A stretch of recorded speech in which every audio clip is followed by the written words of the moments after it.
không luôn nó cả nắng sân thế đó con đây phải phải bán trong pin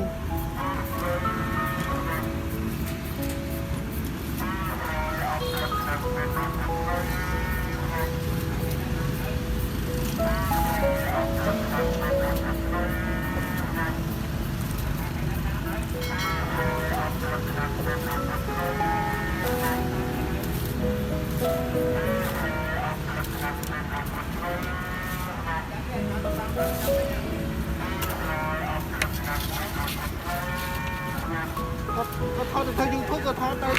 tôi đi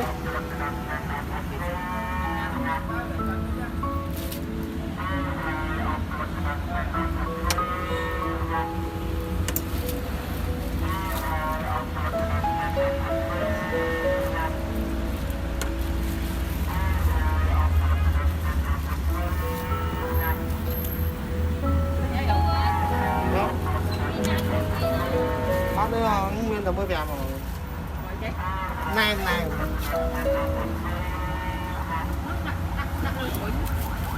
thôi đấy nhỉ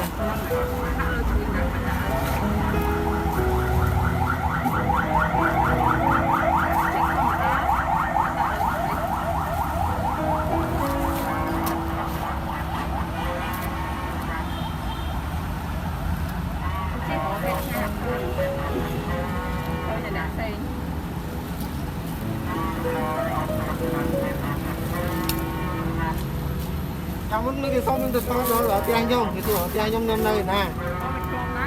cái sủa tiền tháo tao tiền thế này bán được nhông là cuối nhá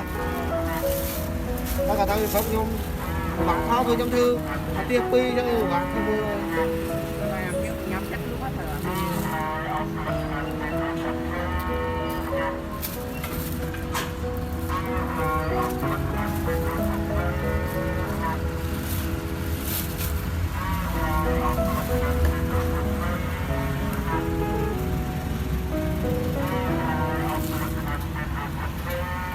đây là không nó vai mà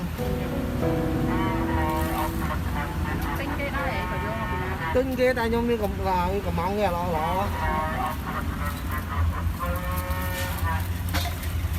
nhôm như ta ngủ khó trong tinh là quán mà ta ngủ khó trong khách chân anh ta cho tư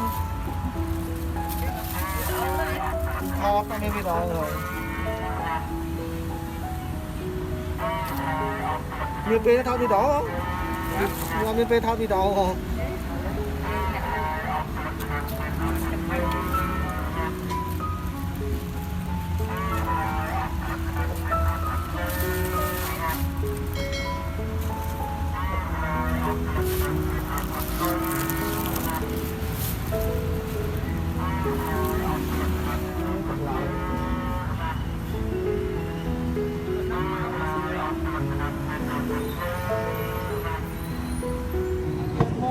Dạ.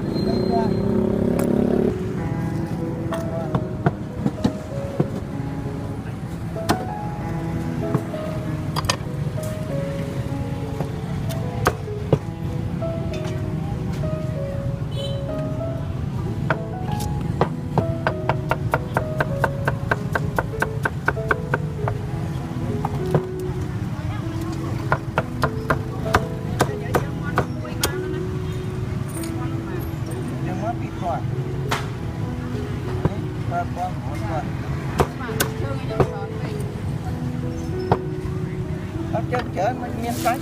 mà chơi nó coi qua đây là ta chơi đây đi chơi con sẽ dạy cho từ đẹp cái thà sinh lại nó hơn nha lúc xùa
Mẹ bánh đại kia đây nó cũng có hay.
Đây chứ nè.